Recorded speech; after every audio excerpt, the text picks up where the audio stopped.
StraightAllDay.com. I'm going to run today. One of my favorite places, the Boardwalk in South Beach, which is actually a pretty long strip. The Boardwalk in South Beach is about 4 miles or so. If you start from the bottom and go all the way to the end, it's about 46th Street, the bottom being South Point Park. You ain't never been to Miami, you don't know what I'm talking about. If you have, you do. But conditioning's always been a huge thing for me. It's always been important for me to stay in conditioned shape. When I was playing ball, I wanted to be in conditioned shape, so when I got in the game, by the time we get to the fourth quarter or the last 2 minutes, I knew I could outlast my opponent. I knew when they got tired, I wasn't going to get tired. I knew when they start hitting fatigue and shots start coming up short and they stop boxing out and they don't have as much activity on defense, I knew when that happened to them, that was my opportunity to put them away. And it worked every damn time because I was always in better shape. Even now, I don't play basketball anymore, but I still like being in shape. I like being conditioned, because being conditioned and in shape and ready to handle things, having endurance to outlast an opponent or a situation, that's not a basketball thing. That's not a sports thing. That's a life thing.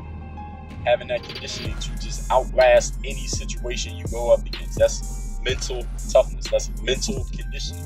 If mental conditioning ain't on point, doesn't matter how much confidence, discipline, mental toughness, and initiative you got. Because as soon as you get tired, or as soon as you go up against something that's really going to demand a lot of you, you're going to run out of energy. You're going to run out of gas. Your conditioning is not on point. Your endurance is not on point. So therefore, your skills will take you to a certain level. It'll take you to a certain point in time or a certain amount of situation you can deal with. And then you're going to get to where you can't deal with anymore because you don't have the conditioning. You ain't got any more gas. So you got to make sure your gas tank is filled up. Drake said on the song, how you get to fill up with gas on the road to riches. That's the exact point. You got to be filled up condition-wise, mentally, to handle a situation, to handle people. And the more successful you get, I said this, I don't know how many times, in video, on my podcast, everywhere, the more successful you get, or the more ambitious you are, the more success you want, the more challenges you're going to face. The more times you are going to be pushed to take things to a higher level. And not everybody's capable of doing it. It sounds motivating, right, when I say something like that, but for some people it ain't, because not everybody's capable of taking things to a higher level. They pretty much show you everything they got, and then halfway through it, that's pretty much all they got. They just got to keep relying on that. The thing is, you analogize it to a boxing match. First 4 or 5 rounds of a boxing match, a boxer's showing you everything he got. He's pulling out all his tricks. He's showing you his strategy. He got all this energy. You know, the crowd's watching. He might be trying to knock you out. If you would get through the first 4 or 5 rounds of a boxing match, by the time you get to round 6, 7, 8, 9, 10 of a 12-round fight, the second half of that fight, that boxer ain't got no other skills left. They start running out of gas in the tank, and that's when you start picking them apart. That's something I seen Floyd Mayweather do over and over and over again against multiple opponents. They come out, they got their strategy, they trying to beat the champion. Halfway through that fight, they just showed everything they got. They did everything that they're gonna do.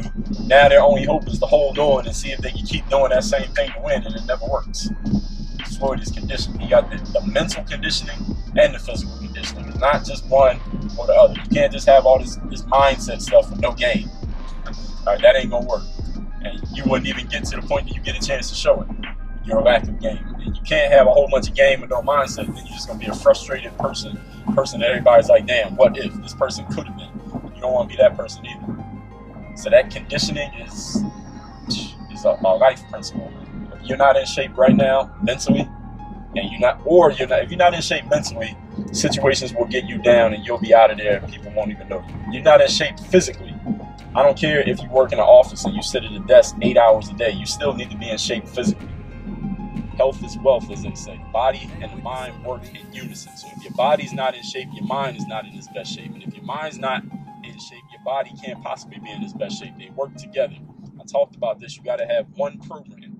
Your mind can't be on one program and your body on another program. Your body can't be on a great program and then your mind's on bullshit. You got to get them both on the same program. So decide which one is going to be for you.